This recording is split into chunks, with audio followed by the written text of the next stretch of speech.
Friends నమస్తే. నా పేరు విజయకృష్ణారెడ్డి. Vikrama Simhapuri university Nellore registrar. అయితే ప్రెస్ అకాడమీలో చేసేటటువంటి అకాడమిక్ అఫైర్స్కి సంబంధించి కోఆర్డినేటింగ్ ఆఫీసర్గా ఉండమని చెప్పి చైర్మన్ గారు చెప్పారు. దానికి అంగీకరించాం.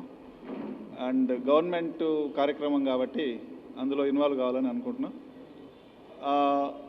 శ్రీనాథ్ గారు చైర్మన్గా బాధ్యతలు చేపట్టిన తర్వాత ప్రెస్ అకాడమీ రూపురేఖల్ని, అంటే in terms of work, buildings అవి ఇన్ఫ్రాస్ట్రక్చర్ కాకుండా ఇన్ టర్మ్స్ ఆఫ్ వర్క్లో మార్పులు చేయాలని తీసుకున్నటువంటి నిర్ణయానికి అనుగుణంగా కోవిడ్ వల్ల కొంత జాప్యం జరిగింది ఈ రోజుల్లో. ఇప్పుడు ఆ కార్యక్రమాలకి శ్రీకారం చుట్టడానికి ముందుగా మీ అందరి, అంటే ఇది మనకు సంబంధించింది కాబట్టి అందరి ముందు ఈ వివరాలని వెల్లడించిన తర్వాత ఆ కార్యక్రమాలు మొదలు పెట్టాలనేసి అనుకున్నారు. చైర్మన్ గారు మాట్లాడతారు. మధ్యలో ఏమన్నా ఉంటే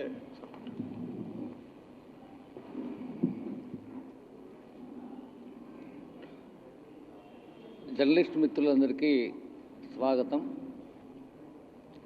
ప్రెస్ అకాడమీ ఏర్పడిన తర్వాత నేను బహుశా ఇదే మొదటిసారి మీతో మాట్లాడడం. ప్రెస్ అకాడమీ ఏర్పడి నేను చార్జ్ తీసుకున్న తర్వాత కోవిడ్ రావడం, లాక్డౌన్ రావడం, అంతకుముందు 2 ఏళ్ళు దాదాపు అకాడమీ స్తబ్దుగా ఉండిపోవడం, ఈ కారణాలతో నా అకాడమీ కార్యక్రమాలు కొంచెం ఆలస్యంగా ప్రారంభమవుతున్నాయి. అకాడమీ జర్నలిస్టులకి జనరల్ పబ్లిక్కి కూడా ఏ రకంగా దీన్ని ఉపయుక్తంగా తయారు చేయాలి, ఇప్పుడున్న ఈ పరిస్థితుల్లో జర్నలిస్టులకు మెరుగైన శిక్షణ ఏ విధంగా ఇవ్వాలి, మారుతున్న కాలమాన పరిస్థితులు, సాంకేతిక అభివృద్ధి, వీటన్నిటి దృష్ట్యా మనం ఎట్లా ప్రిపేర్ కావాలి, కమ్యూనిటీ ఎట్లా మళ్ళీ జర్నలిస్ట్ కమ్యూనిటీ ప్రజలకు ఉపయోగపడే రకంగా తయారు కావాలి, ఉన్న ఛాలెంజెస్ని ఏ రకంగా ఎదుర్కోవాలి, వీటి మీద సంపూర్ణమైన అవగాహన కలిగించడానికి శిక్షణ ఇవ్వడం కోసం కార్యక్రమాలు అనేకం రూపొందించాం. ఇదే విధంగా ఇప్పుడు పనిచేస్తున్న గ్రామీణ విలేకరులతో పాటుగా డెస్కుల్లో పనిచేసే వాళ్ళకు కూడా ఒక శిక్షణ ఇచ్చి ఒక సమగ్రంగా మనం కమ్యూనిటీని తీర్చిదిద్దుకుందాం అనే ఒక తపనతోనే ఇవన్నీ మొదలుపెట్టాం. ఏ జర్నలిస్టులకు శిక్షణ, అవసరమైన సమాచారం అందుబాటులో ఉండడం కోసం ఒక వెబ్సైట్ను కూడా, సమగ్రమైన సమాచారంతో ఒక వెబ్సైట్ను కూడా రూపొందించే ప్రయత్నంలో ఉన్నాం. ఇప్పుడు గ్రామీణ ప్రాంతాల్లో పనిచేసే విలేకరులు కూడా తమకు కావలసిన సమాచారాన్ని అకాడమీ వెబ్సైట్ ద్వారా ఎప్పటికప్పుడు పొందడానికి, మన జనానికి ఏ రకంగా దాన్ని చేరవేయాలనో తెలియచేస్తూ కూడా దాన్ని మీకు ఒక సోర్స్ తయారు చేసి అన్ని రకాలుగా ఉపయోగపడే విధంగా దాన్ని తీర్చిదిద్దే ప్రయత్నంలో ప్రస్తుతానికి మేమున్నాం. ఇప్పుడు అంతేకాకుండా ఇప్పుడున్న ఈ పరిస్థితుల్లో జర్నలిస్టులు ఎన్నో రకాల ఛాలెంజెస్ ఎదుర్కొంటూ ఉంటున్న పరిస్థితి. ఈ కోవిడ్ ఈ పరిస్థితుల్లో కూడా ఫ్రంట్ లైన్ వారియర్స్గా పనిచేస్తున్నప్పటికీ ఇంకా తగిన గుర్తింపు రావడం లేదేమో, ప్రొటెక్షన్ కూడా అంత ఈ రకంగా లేదేమో అనే భావన కూడా జర్నలిస్టులో ఉంది. ఈ విషయం మీద కూడా ప్రభుత్వంతో చర్చిస్తూనే ఉన్నాం. ప్రభుత్వం నుంచి మన జర్నలిస్టుల మిత్రులు కోవిడ్ బారిన పడిన వారికి కానీ, పడి మృతి చెందిన వాళ్ళకు కానీ న్యాయం జరిగే రకంగా ప్రభుత్వం ముందుకు రావడానికి మా ప్రయత్నం అయితే మేము చేస్తున్నాం.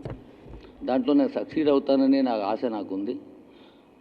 జగన్మోహన్ రెడ్డి గారి మీద, ప్రభుత్వం మీద నమ్మకం ఉంది. ఆయన కూడా చాలా సానుకూలమైన దృక్పథంతోనే జర్నలిస్టుల పట్ల ఉన్నారనేది నాకు ఖచ్చితంగా తెలుసు. ఆయన కూడా ఒక సమగ్రమైన ప్రణాళిక రూపొందించి నాకు చూపించండి, దాని ప్రకారం మనం ఏం చేయగలం అన్న ఒక సందేశం మాకు ఇచ్చారు. కాబట్టి జర్నలిస్టుల మిత్రులందరికీ కూడా ఈ కోవిడ్ నుంచి కొంత రిలీఫ్ కల్పించడానికి ప్రభుత్వం సిద్ధంగా ఉందని చెప్పడానికి కూడా నేను చాలా సంతోషంగానే ఉన్నాను. ఇకపోతే ఇప్పుడున్న ఈ పరిస్థితుల్లో జర్నలిస్టులకు శిక్షణ అది ఎప్పటికీ నిరంతరంగా కొనసాగాల్సిన ప్రక్రియ.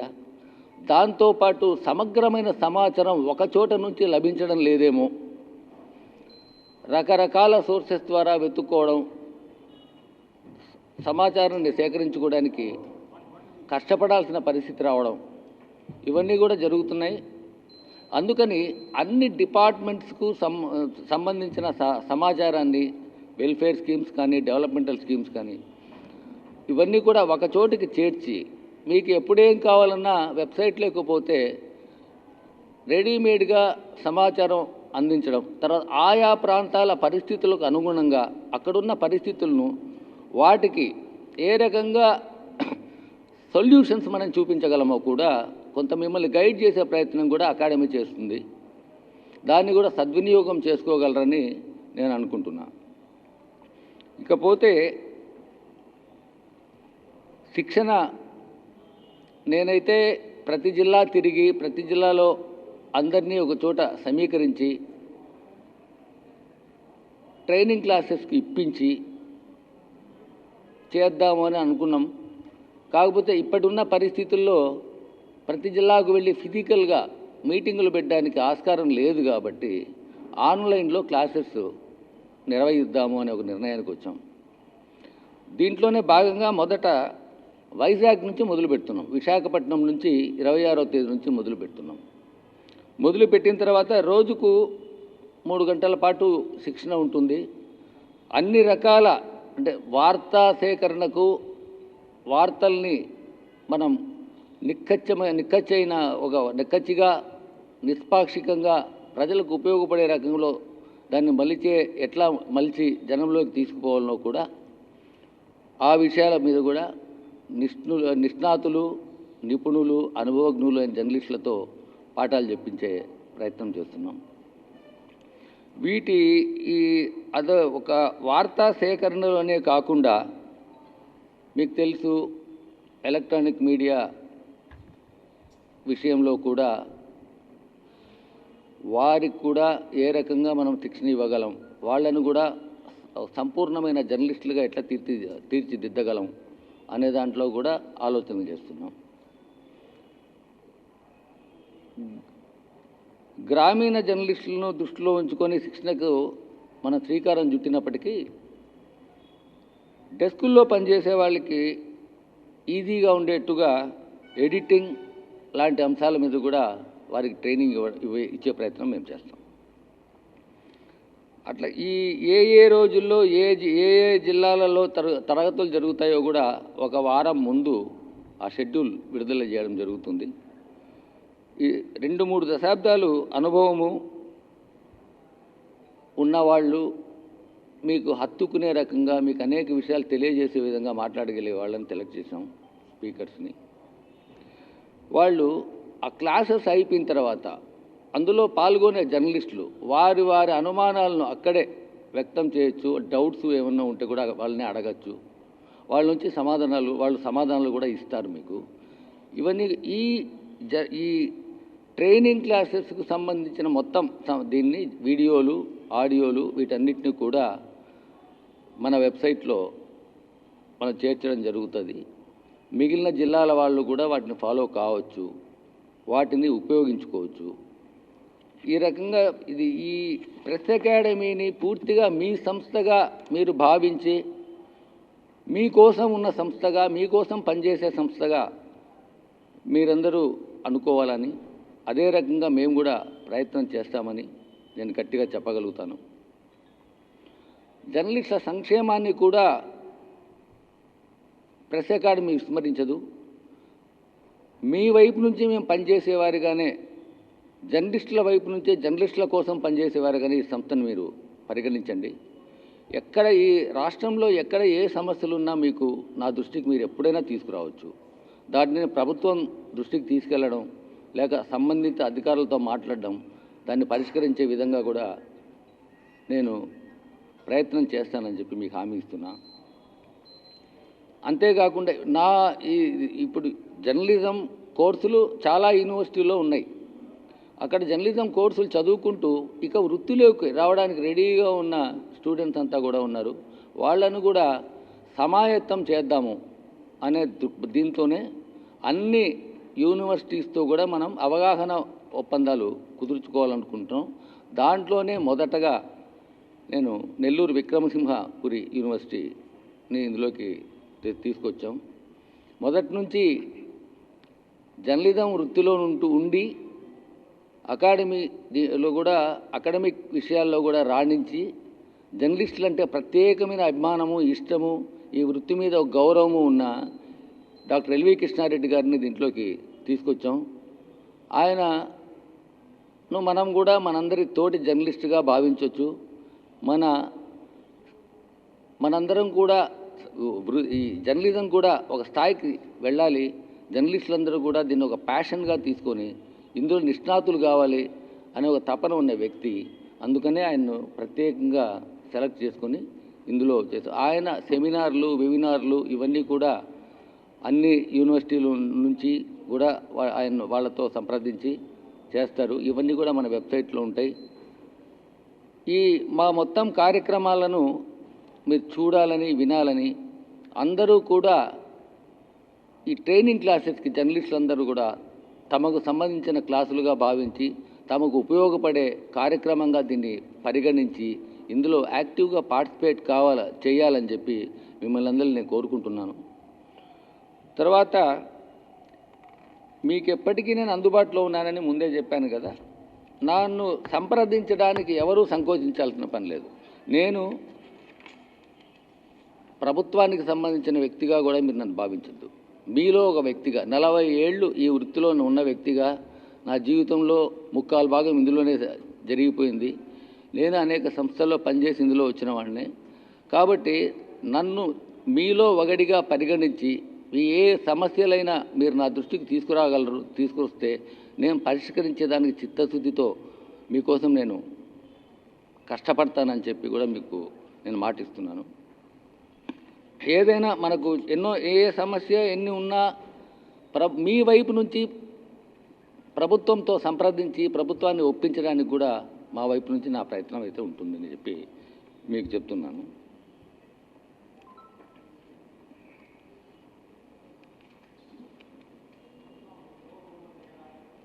ఏ వృత్తిలో అయినా ఎవరన్నా రాణించాలన్నా కూడా మనం నేర్చుకోవాల్సి ఉంటుంది. Every day we have to learn. ప్రతిరోజు మనం కొత్త విషయాలు నేర్చుకుంటూనే ఉండాలి. జర్నలిస్టులకు ఇది మరీ అవసరం. ఇప్పుడున్న పరిస్థితి రోజు ఎప్పటికప్పుడు మారిపోతున్నాయి. ఇంకొక ఇబ్బందికరమైన విషయం మనకేందంటే సోషల్ మీడియా కానీ what ever might be, fake news విపరీతంగా నిమిషాల్లోనే స్ప్రెడ్ అయిపోయే పరిస్థితులు ఉన్నాయి. అబద్ధపు విషయాలు, సమాజానికి హాని కలిగించేటివి, ఇటువంటివి చాలా ఫాస్ట్గా వెళ్ళిపోయే ట్రెండ్ ఇప్పుడున్నది. ఈ పరిస్థితుల్లో కూడా అప్రమత్తంగా మనం అందరము ఉండాల్సిన పరిస్థితి ఉంది. ఏం జరుగుతోందో, ఏది నిజమో, ఏది నిజం కాదో వీటిని జనంలోకి తీసుకుపోవాల్సిన బాధ్యత కూడా మనకుంది. ఒక 10 ఏళ్ల క్రితం, 20 ఏళ్ల క్రితం ఈ పరిస్థితి ఉండేది కాదేమో, కానీ ఇప్పుడున్న పరిస్థితుల్లో సమాజానికి చాలా చేటు కలిగించే విషయాలు అనేకం జనంలోకి వెళ్తున్నాయి. వీటిని కొంత కరెక్ట్ చేసే బాధ్యత కూడా మనం తీసుకోవాలనేమో అని నేను అనుకుంటున్నా. ఈ విషయాలన్నిటి మీద కూడా మనం ఎట్లా చేయగలం, అది ఏ రకంగా ఈ పరిస్థితుల్ని చక్కదిద్దగలం, మన చేతనైనంత మనం ఏం చేయగలం అనే దాని మీద కూడా శిక్షణ మీకు ఉంటుంది. ఈ శిక్షణలో నిష్ణాతులై మనకు సరైన విషయంలో గైడెన్స్ ఇస్తూ మన వృత్తిలో ముందుకు పోవడానికి ఉపకరించే తమ ప్రసంగాల ద్వారా మిమ్మల్ని కాస్త ముందుకు నడిపించే వాళ్ళే ఇందులో మాట్లాడతారు. వాళ్ళందరి క్లాసెస్ మీరు వినాలని, విని నేర్చుకోవాలని, మీ వృత్తిలో రాణించాలని, మరింత ముందుకు తీసుకుపోవాలని, మీరు దీన్ని కేవలం ఒక వృత్తిలాగా అంటే ఏదో జీవనోపాధిలాగానే కాకుండా మనం సమాజానికి కూడా ఉపయోగపడే వ్యక్తులం, చాలా ఇంపార్టెంట్ ఇది ఉన్న జర్నలిస్టులము. వాటిని మీరు హార్ట్కు తీసుకొని కష్టపడి చేయగలరని గట్టిగా నమ్ముతున్నాను నేను. ఇప్పుడున్న పరిస్థితులు మీకు తెలుసు, మేనేజ్మెంట్స్ ఎట్లా ఉన్నాయో, మునుపు ఉన్న పత్రికలు కానీ యాజమాన్యాలు కానీ ఎట్లా ఉన్నాయో, ఇప్పుడు ఎట్లా ఉన్నాయో మీకు తెలుసు. ఈ పరిస్థితుల్లో మీకు వాళ్ళ నుంచి పెద్ద ప్రోత్సాహం కానీ రెమ్యూనరేషన్ కానీ వస్తూ ఉందని నేను అనుకోవడంలా. కాకపోతే మన వృత్తి నైపుణ్యంతో మనం ఇంకా ముందుకెళ్ళి ఒక పరిస్థితిలోకి, అంటే ఒక సేఫ్ జోన్లోకి రావడానికి మన ప్రయత్నం కూడా చాలా ఉండాల్సి ఉంటుంది. ఆ అంశంలో ప్రెస్ అకాడమీ మీకు గైడెన్స్ ఇస్తుంది, మీకు ఉపకరిస్తుందని కూడా నేను అనుకుంటున్నాను. ఇంకొకటి నేను చెప్పదలుచుకున్నది ఏంటంటే, గ్రామీణ విలేకరులు చాలామందికి బేసిక్ విషయాలు జర్నలిజం గురించి తెలియకపోయినా వృత్తిలోకి ఎంటర్ అయిన వాళ్ళు చాలామంది ఉన్నారు. అందుకని అటువంటి వాళ్ళు వృత్తి మీద ఇష్టం ఉన్న వాళ్ళు, జర్నలిజం మీద ఆసక్తి కలిగిన వాళ్ళకి, వాళ్ళు ఎవరైనా డిప్లొమాలు కానీ కోర్సులు కానీ ఏమైనా యూనివర్సిటీలో మీకు సమీపంలో దగ్గరలో ఉన్న యూనివర్సిటీలో చేయాలనుకుంటే, మీరు అడ్మిషన్స్ తీసుకోవాలనుకుంటే, మీకున్న మీకు ఆ ఫీజుల్లో కానీ లేకపోతే మీకు అయ్యే ఎక్స్పెండిచర్లో కానీ కొంత భాగాన్ని ప్రెస్ అకాడమీ బేర్ చేస్తుందని, మేము భరిస్తామని, ప్రెస్ అకాడమీ మీ జర్నలిజంకు సంబంధించిన మీ చదువుకు మేము తోడ్పడతామని కూడా నేను ఈ సందర్భంగా చెప్తున్నాను. అన్ని యూనివర్సిటీతో కూడా టైఅప్స్ అవుతాయి తొందరలో. అయినప్పుడు మీరు ఎవరన్నా చదువుకోవాలనుకున్నప్పుడు, నేను జర్నలిజంలో డిప్లొమా చేద్దాం, జర్నలిజంలో డిగ్రీ చేద్దాం, కోర్స్ చేస్తామని అనుకుంటే సంప్రదించండి. అడ్మిషన్స్లో మేము కూడా మీకు సహకరిస్తాం. మీకు అయ్యే ఆ ఖర్చులో కొంత మేము భరిస్తామని చెప్పి నేను మీకు హామీ ఇస్తున్నా. దీన్ని కూడా సద్వినియోగం చేసుకోవాలని రాష్ట్ర వ్యాప్తంగా జర్నలిస్టుల మిత్రులందరికీ నేను విజ్ఞప్తి చేస్తున్నాను. ఇకపోతే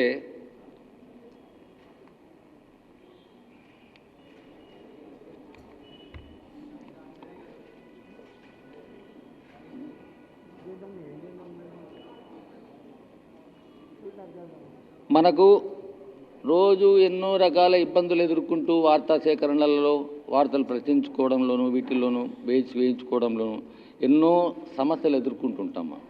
మనకు ఆత్మవిశ్వాసం చాలా అవసరం.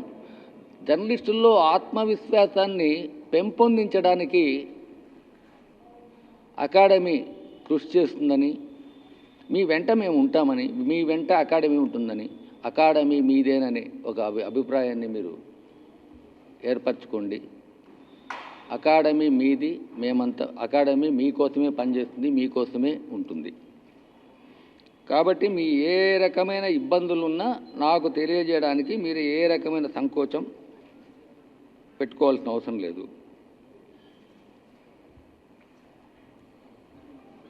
ఇవేవి క్లాసులు ముక్కుబడిగా జరిగేవి కావు.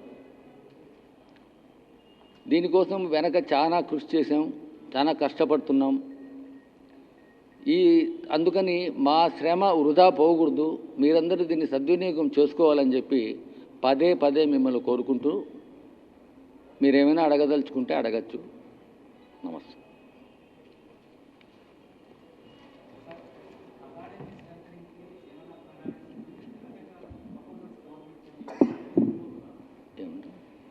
కాదు చైర్మన్ గారికి చెప్పిన 2 పాయింట్స్ యాడ్ చేస్తాను, మీరు అడిగడానికి మాట్లాడండి. ఒకటి, చైర్మన్ గారు ఏం చేస్తుంటే డిస్కషన్స్లో మల్టీ డైమెన్షన్స్లో అకాడమీ పనిచేయాలి. అంటే గవర్నమెంట్ స్కీమ్స్కి సంబంధించి కావచ్చు, గవర్నమెంట్ ప్రోగ్రామ్స్కి సంబంధించి కావచ్చు, ఇన్ఫర్మేషను మనం ఫ్లోట్ చేసి అందరికీ అందుబాటులో, ఇటు జర్నలిస్టులకు కావచ్చు, అటు లబ్ధిదారులకు కావచ్చు, ప్రజలకు కావచ్చు, అందుబాటులో ఉండటం కోసం టోటల్గా అకాడమీ వెబ్సైట్ని రీడిజైన్ చేస్తున్నారు. సో ఇప్పుడు మనకి పిఐబి ఉంది, సెంట్రల్ గవర్నమెంట్కి సంబంధించిన information bureau. So every minute information along with photos దాంట్లో అప్లోడ్ చేస్తే మనం దాన్ని తీసుకొని వాడుకుంటున్నాం. ఆ రకమైనటువంటి సిచ్యువేషను ఆంధ్రప్రదేశ్ ప్రెస్ అకాడమీకి తీసుకురావాలి అనేది వెబ్ రీడిజైనింగ్ అవుతోంది. అది ఒక పార్టు. రెండో పార్టు, మనం జర్నలిస్టులంగా వృత్తిలోకి వచ్చిన తర్వాత ముందు ట్రైనింగ్ లేదు. గతంలో మనకి చాలా పేపర్స్లో అప్పుడప్పుడు కనీసం ఓరియంటేషన్ ప్రోగ్రామ్స్ చేసేవాళ్ళు, ఈవెన్ రూరల్ బ్యాక్గ్రౌండ్ నుంచి వచ్చిన వాళ్ళకి కూడా. ఇప్పుడు అవి కూడా లేవు. కాబట్టి వాళ్ళకి వృత్తి నైపుణ్యాలని తెలియజేయడంతో పాటు, నైతిక విలువలతో పాటు, సమాజంలో ఇప్పుడు అన్ని చోట్ల కొంత డిటరేషన్ ఆఫ్ వాల్యూస్ ఉన్నట్టే ఇక్కడ కూడా మనం కూడా మనుషులమే కాబట్టి అక్కడక్కడ చిన్న ఇన్సిడెంట్స్ ఉంటే దాన్ని గోరంతలు కొండంతలు చేసి ప్రచారం చేసి జర్నలిస్టులు ఇలా చేశారు అలా చేశారు అనేటటువంటి ప్రచారం కూడా వస్తుంది. సో అలా ప్రచారం రాకుండా జర్నలిస్టులకి చెడ్డ పేరు లేకుండా మంచిగా రుజుమార్గంలో ఉండేటట్టుగా చేయడానికి కావాల్సినటువంటి అంశాలని జర్నలిస్టులకు చెప్పాలని, రూరల్ నుంచి వచ్చినటువంటి కంట్రిబ్యూటర్లుగా ఉన్న వాళ్ళకి కొంత ట్రైనింగ్ ఇవ్వాలని, ఇన్ టర్మ్స్ ఆఫ్ లాంగ్వేజ్ ఎలా రైటింగ్ స్కిల్స్ ఎలా పెంచుకోవాలి, వార్తను ఎలా ప్రజెంట్ చేయాలి, వార్తను సేకరించడానికి తీసుకోవాల్సినటువంటి జాగ్రత్తలు ఏంటి, అధికారులతోటి ప్రజలతోటి ఇతరత్ర ఉద్యోగులతోటి మనకి న్యూస్ సోర్సెస్ తోటి ఎలా మెలగాలి, మానవ సంబంధాలను ఎలా పెంపొందించుకోవాలి, వీటితో పాటు మనకి నిరంతరం 365 రోజులు 24/7 పనిచేసేటటువంటి జర్నలిస్టులకి ఖచ్చితంగా మానసిక ఆందోళన ఉంటుంది, టెన్షన్స్ ఉంటాయి. How to overcome from that? ఎందుకంటే ఈ బాధ అంతా మనం పోయి ఫ్యామిలీస్తో గడపలేకపోవటం. నేను ఒక చిన్న ఉదాహరణ చెప్తాను మీకు. రాజశేఖర్ రెడ్డి గారు ముఖ్యమంత్రిగా ఉన్నప్పుడు ప్రెస్ కాన్ఫరెన్స్ పెడితే ఆయన ఫస్ట్ ప్రెస్ కాన్ఫరెన్స్ సెకండ్తో ఒక జర్నలిస్ట్ మిత్రులు అడిగారు ఆయన్ని, మీరు కూడా 18 గంటలు పనిచేస్తారా అని. నిజంగా రాజకీయాల్లో ఉండే వాళ్ళకి ఇది మనం అనొచ్చా అన్నది కూడా వేరేది, కానీ నేను 18 గంటలు పనిచేస్తా, 20 గంటలు పనిచేస్తా, నిద్రపోను అని చెప్పేటటువంటి ఒక ఫ్యాషన్ ఉంటుంది. నిజానికి సాధ్యం కాదు. మానవ మాత్రలు ఎవరైనా సరే 6 నుంచి 8 గంటలు నిద్రపోకుండా ఉంటే వాళ్ళ ఆరోగ్యం క్షీణించి పైకి వెళ్ళిపోతారు, out of coverage area.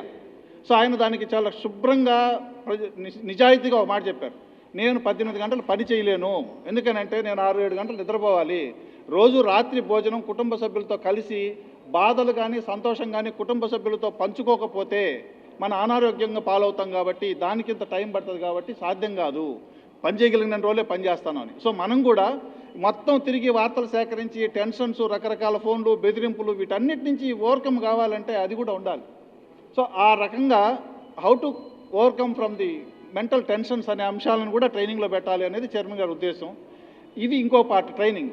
Third one వచ్చేసి సొసైటీ ఎడ్యుకేషన్ ఇన్స్టిట్యూషన్స్ లింక్ ఉండాలి. నిజానికి అవి ఎప్పటి నుంచో ఉపన్యాసాలుగా చెప్తున్నాం, గవర్నమెంట్స్ పాలసీస్ కూడా ఉంటున్నాయి. యూనివర్సిటీలో జరిగే రీసెర్చ్ బయట పబ్లిక్లోకి రావాలని, అగ్రికల్చర్ యూనివర్సిటీ రీసెర్చ్ సెంటర్స్ నుంచి వంగడాలు దానికి సంబంధించిన విషయాలు రైతులకు వెళ్ళాలని, ఇవి పేపర్స్కి పరిమితం అవుతున్నాయి. కాబట్టి కొంత ఆ రకంగా ముందడుగేయాలనే ఉద్దేశంతో ఒకటి ఎక్కడైతే జర్నలిజం కోర్సులు ఉన్నాయో ఆ యూనివర్సిటీలతో ముందుగా ఎంఓఏ చేసుకొని జర్నలిస్టులుగా పనిచేస్తున్న వాళ్ళు ఎవరైనా సరే జర్నలిజం కోర్సులో చేరితే ఒక 30%, 40%, 20% ఫీజులో వాళ్ళు ఒక 5,000 పెట్టారనుకోండి, ఒక 1,000 రూపాయల లేదా 10,000 ఉన్నాయి, 2,000, 3,000 ఎంతో కొంత ప్రెస్ అకాడమీ నుంచి సపోర్ట్ చేయాలి, ఫీ కన్సెషన్ ఇప్పించాలి, ఆ మొత్తాన్ని ప్రెస్ అకాడమీ పే చేయాలనేది ఒకటి. ప్లస్ అదే కాకుండా యూనివర్సిటీలో జరిగే సెమినార్లు, సదస్సులు, వర్క్షాప్స్, దాంట్లో ఇప్పుడు మనకి మత్స్యకారులకు సంబంధించిన ఒక స్కీమ్ గవర్నమెంట్ తీసుకొచ్చింది. మత్స్యకారులందరికీ ఆ సమాచారం వెళ్తుందా లేదా? సో ఒక యూనివర్సిటీ మనకి రాజమండ్రిలో ఉండేది కావచ్చు, నెల్లూరులో ఉండేది కావచ్చు, ఎక్కడైతే షియో ఏరియా ఉందో, సీషోర్ ఉందో, ఎక్కడైతే మత్స్య సంపద ఎక్కువగా ఉందో అటువంటి విశ్వవిద్యాలయాల్లో వాటి మీద సెమినార్లు, వర్క్షాప్స్, ఓరియంటేషన్ ప్రోగ్రామ్స్ పెట్టడం ద్వారా వాళ్ళలో మోటివేషన్ తీసుకురావాలని, ఇట్లా మల్టీ డైమెన్షన్స్తో ప్రెస్ అకాడమీని ముందుకు తీసుకెళ్లాలనేది చైర్మన్ గారి ఉద్దేశం, లక్ష్యం. అందుకనే మా అందరితోటి మాట్లాడారు. త్వరలో అన్ని యూనివర్సిటీల వైస్ ఛాన్సలర్, రిజిస్ట్రార్లని పిలిచి కూడా వాళ్ళతో ఎంఓఏ చేసుకుని జర్నలిస్టులు ఎవరైనా కోర్స్ చేస్తే ఫీ కన్సెషన్ ఇవ్వండి అనేది ఎంఓఏ చేసుకోవడానికి కూడా ప్రయత్నం జరుగుతుంది. దానికోసం ఇప్పటికే చైర్మన్ గారు higher education special chief secretary Satish Chandra గారితో మాట్లాడారు. Higher education council chairman Hemachandra Reddy గారితో కూడా మాట్లాడారు. ఇవాళ రేపు మంత్రి గారితో కూడా మాట్లాడి ఈ కాన్సెప్ట్ని ముందుకు తీసుకెళ్ళి యూనివర్సిటీలు, ప్రెస్ అకాడమీ కలిసి పనిచేయాలి, అట్లాగే జర్నలిస్టులకి వాళ్ళ వాల్యూస్ని పెంచడానికి తీసుకోవాల్సిన చర్యలు తీసుకోవాలి అనే ఉద్దేశంతో ముందుకెళ్తున్నారు. కాబట్టి దాంట్లో భాగంగానే నాకు కూడా ఒక అదనపు బాధ్యత అప్పచెప్పి ఇక్కడ పిలిపించారు. సో నేను యూనివర్సిటీలతోటి సంప్రదింపులు జరిపి, ఎందుకంటే నేను ఆల్రెడీ యూనివర్సిటీలో పనిచేస్తున్నాను కాబట్టి ప్రెస్ అకాడమీకి యూనివర్సిటీకి లింక్ తీసుకురావడానికి ప్రయత్నం చేస్తాను. ఎందుకంటే ఇది గవర్నమెంట్ చేస్తున్నటువంటి ప్రోగ్రాం కాబట్టి. దీనికి సంబంధించిన ప్రెస్ నోట్ కూడా మీకు ఇచ్చారు. ఇప్పుడు ఇంకేమైనా ఉంటే అడిగితే సార్ చెప్తారు. ఇంకొకటి, చాలా వెల్ఫేర్ స్కీమ్స్, డెవలప్మెంటల్ ప్రోగ్రామ్స్ గురించి కూడా సంపూర్ణమైన సమాచారం ఆయా వర్గాల ప్రజలకు చేరుతుందని నేను అనుకోవడంలా. ఇప్పుడు రెయిన్ షాడో జోన్స్ ఉంటాయి, కరువు సీమలు ఉంటాయి, వరదలు ఎక్కువ వచ్చే ప్రాంతాలు ఉంటాయి, అక్కడ ఏ పంటలు వేస్తే బాగుంటుంది, వాటి ఎట్లా లబ్ధి పొందవచ్చు. ఇప్పుడు రెయిన్ షాడో జోన్స్లో స్ప్రింక్లర్స్, అవి మైక్రో ఇరిగేషన్, ఇట్లాంటివన్నీ ఉన్నాయి. ఎన్నో స్కీమ్స్ కేంద్ర రాష్ట్ర ప్రభుత్వాలు ప్రవేశపెట్టినప్పటికీ వాటి గురించిన సంపూర్ణ సమాచారం జనం దగ్గర లేదు, రైతుల దగ్గర లేదు. ఆయా గవర్నమెంట్ సైట్స్లో ఉన్నా కూడా జనాన్ని వాళ్ళకి అర్థమయ్యే లాంగ్వేజ్లో కూడా అర్థమయ్యే రకంగా కూడా లేవు. అందుకని ప్రెస్ అకాడమీ ఏం చేస్తుందంటే అట్లాంటి స్కీమ్ సమగ్రంగా చర్చించి నిపుణులతో మాట్లాడించి సక్సెస్ స్టోరీస్ కూడా అందులో ఇస్తూ మీకు ఒక సమాచారాన్ని మేము చేరవేస్తాం. మీరు వాటిని ప్రజల్లోకి తీసుకుపోగలిగితే, సమర్థవంతంగా తీసుకుపోగలిగితే, ఆయా వర్గాల ప్రజలు వాటిని సమర్థవంతంగా యూటిలైజ్ చేసుకోగలిగితే మనం సమాజానికి కూడా ఉపయోగపడిన వాళ్ళం అవుతాం అనేది నా ఫీలింగ్. దాంట్లో కూడా ప్రెస్ అకాడమీ పార్ట్ కావాలనే ఉద్దేశంతో దీన్ని కూడా అంతే ఉత్సాహంతో దీన్ని ముందుకు తీసుకుపోయే ప్రయత్నం చేస్తున్నాను. దీన్ని సద్వినియోగం చేసుకొని ప్రజలకు మనం ఏ రకంగా పడగలమో, ఫర్ ఎగ్జాంపుల్ ఉమెన్ ఎంపవర్మెంట్ ఉంది, దానికి సంబంధించిన ఎన్నో రకాల స్కీమ్స్ ఉన్నాయి, కానీ చాలామందికి వాటి గురించి తెలియవు. అట్లాగే అగ్రికల్చర్ ఇంప్లిమెంట్స్ ఉన్నాయి, 3000, 4000కు ఇప్పుడు సరికొత్త టెక్నాలజీతో వచ్చే ఇవన్నీ ఉన్నాయి, తక్కువ ధరకే, వాటితో ఎక్కువ పని జరిగేట్టుగా అవన్నీ కూడా జనానికి తెలియవు. అవి కేవలం ఏదో పత్రిక వాటికి ఆ సంబంధించిన పత్రికలకు వాటికి పరిమితమై అట్లా ఉండడం, ఇట్లాంటి వాటిని మనం అందులోంచి పిక్ చేసి సేకరించుకొని వీటిని జనానికి చేరవేస్తే వాళ్ళు కూడా దీంట్లో ప్రయోజనం పొందుతారు, మనం కూడా వాళ్ళకు ఉపయోగపడిన వాళ్ళం అవుతాము అనే ఉద్దేశంతో ఆ సమగ్ర సమాచారాన్ని మీ ముందుంచడానికి నేను ప్రయత్నం చేస్తున్నాను. ఈ వీడియో మీకు నచ్చినట్లయితే లైక్ చేయండి, షేర్ చేయండి అండ్ సబ్స్క్రైబ్ చేయండి. చివరిలో గంట నొక్కడం మర్చిపోకండి.